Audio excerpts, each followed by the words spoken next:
This segment sponsored by Foster Financial.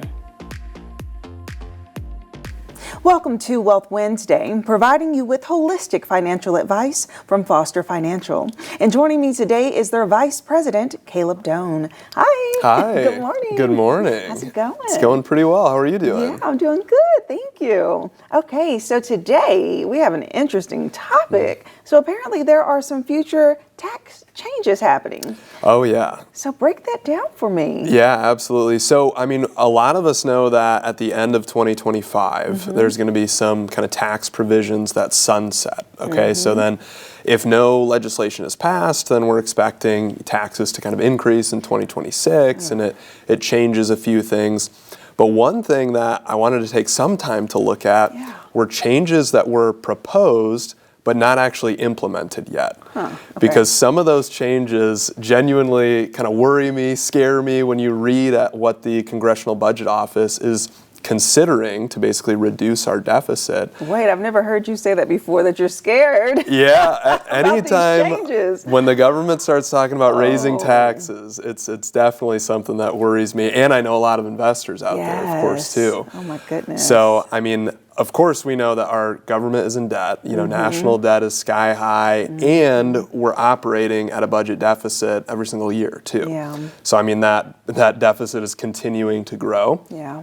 And there's only two ways to change that. You can either increase the money that you're bringing in or decrease your spending. And a lot of times we're not really expecting our government to decrease their spending. Right. And so that means they have to increase the money that they're bringing in, which just means, hey, they're going to be raising taxes, right? So the Congressional Budget Office, the CBO, they released a document back, this was December 2022, and it was called Options for Reducing the Deficit, Volume 1, Larger Reductions is what it's called. So, I mean, people can literally type this into Google, pull it up on the CBO website, and you can read it. It's like a 100-page document. The one thing that I kind of wanted to focus on today, there's a bunch of different options in there for reducing the deficit. One that's specifically related to taxes, because of course a lot of us just finished filing our taxes. It's kind of top of mind. One of the options that they talked about, which again did not get implemented yet, it wasn't implemented in the Secure Act 2.0 or the Inflation Reduction Act, but at least tells you that they're considering this for the future, is getting rid of itemized deductions on your taxes. Oh, so this specifically would apply to who? Like business owners, if people are filing their own, so itemized. Oh, actually that would apply to business owners and people who have donations, right? Yeah.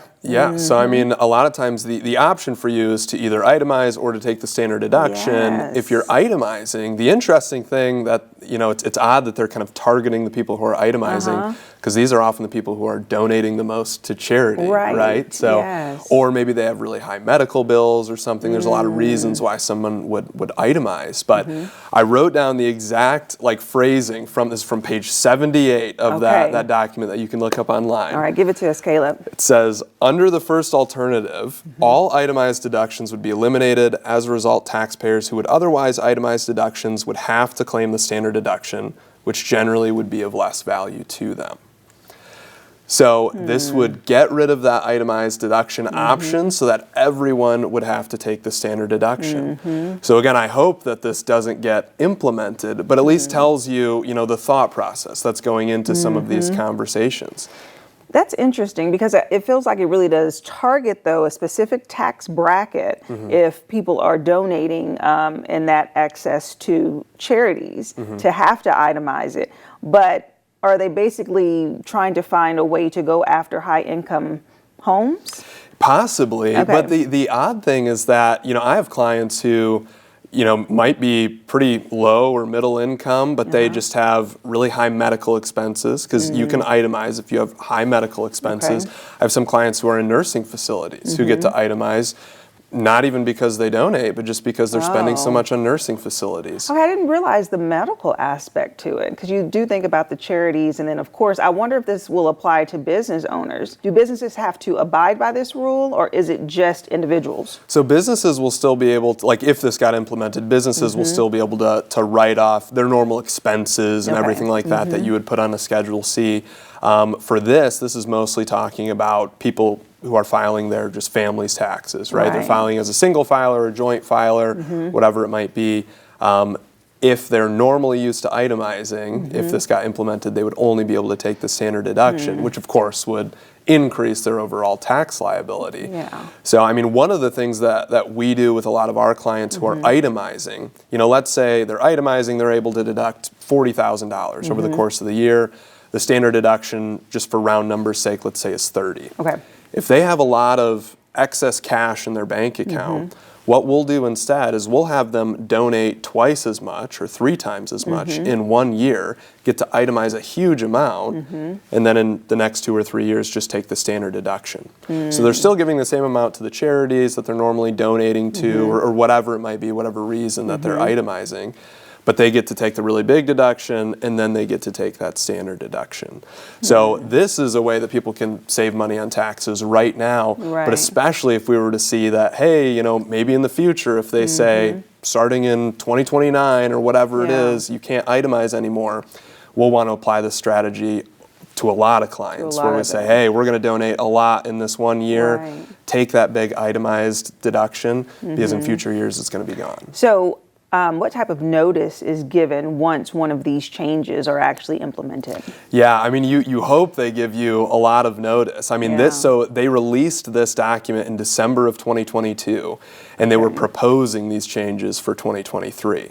Now, of Okay. course, this change, again, didn't get implemented, but Okay. it could be as quick as 1 year out, 2 years out, that they tell you that these things are going to happen. So you kind of have to move quickly to adjust your Yeah. plans.